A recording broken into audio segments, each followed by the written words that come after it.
భారతదేశం మొత్తంలో ఎక్కడా లేని స్పెషాలిటీ భారతీయ జనతా పార్టీకి ఆంధ్ర. ఆంధ్రాలో వాళ్ళు గెలిచింది 3 పార్లమెంట్ సీట్లు.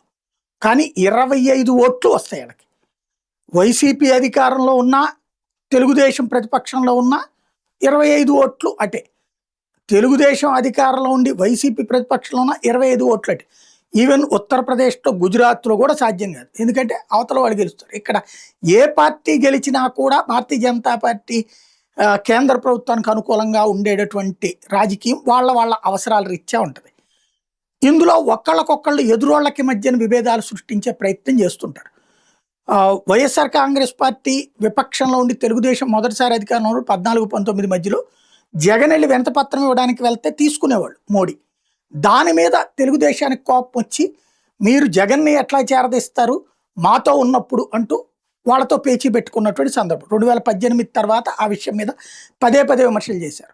అయినా సరే వాళ్ళు మద్దతుగానే ఉన్నారు. 2019 తర్వాత తెలుగుదేశం 3 సీట్లకే పరిమితమైనప్పుడు వైఎస్ఆర్ కాంగ్రెస్ పార్టీ బీజేపీ ప్రభుత్వానికి జాతీయ స్థాయిలో మద్దతు ఇస్తూ ఉండే, ప్రతి బిల్లుకి మద్దతు ఇస్తూ ఉండే. తెలుగుదేశం 2018-19 మధ్యన బీజేపీ మీద తీవ్ర ద్వేషం ప్రదర్శించిన 2019 తర్వాత జరిగిన ప్రతి బిల్లుకి తెలుగుదేశం కూడా మద్దతు ఇచ్చింది. తద్వారా అక్కడ ప్రత్యర్థి అయినా కూడా అప్పట్లో ఏం చేసేవాళ్ళు, తెలుగుదేశం పార్టీతో ఉండే లింక్ని చెడగొట్టే ప్రయత్నం వైసీపీ చేస్తుండేది.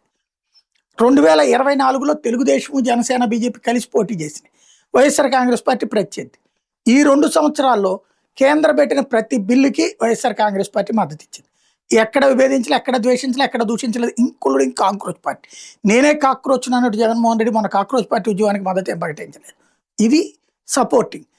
ఇప్పుడు జనసేన వాళ్ళు అకస్మాత్తుగా మొన్ననే ఎవరు మాట్లాడొద్దు, ఏమీ మాట్లాడద్దు, పార్టీ స్టాండ్ ఏంటన్నది పార్టీ చెప్పిన వాళ్ళే మాట్లాడాలంటే ఇవాళ 2 పార్టీ నేతలతో ప్రెస్ మీట్ పెట్టించారు.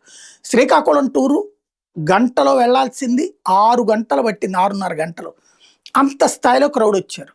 ఇది కూటమికి ఒక చిరాగ్గా ఉంది. ఏంది ఇది పద్దాక జగన్ వెళ్ళినప్పుడల్లా జనం ఎగబడిపోతారు. మనం ఎంత ఆపడానికి పోలీసులు అన్ని వైపుల నుండి ప్రయత్నించినా అవ్వట్లేదు. సామ దాన భేద దండోపాయాలన్నీ ఉపయోగించినా అవ్వట్లేదు. కాబట్టి ఇప్పుడు కొత్త కాన్సెప్ట్ తెర మీదకి తీసుకొచ్చారు. ఏమనంటే మోడీ వస్తున్నాడు కాబట్టి మోడీ వచ్చినప్పుడు వచ్చే టెంపర్ని డైవర్ట్ చేయడానికి జగన్ ఇట్లాంటి కుట్ర పన్నాడు అని. తద్వారా వైసీపీకి, భారతీయ జనతా పార్టీకి జాతీయ స్థాయిలో ఉండేటటువంటి ఒక రకమైనటువంటి బంధాన్ని విడదీసే ప్రయత్నం చేస్తున్నారు. ఇది తెలుగుదేశం చేయాలి తెలివిగా, జనసేన ముందు పెట్టి చేపిస్తుంది.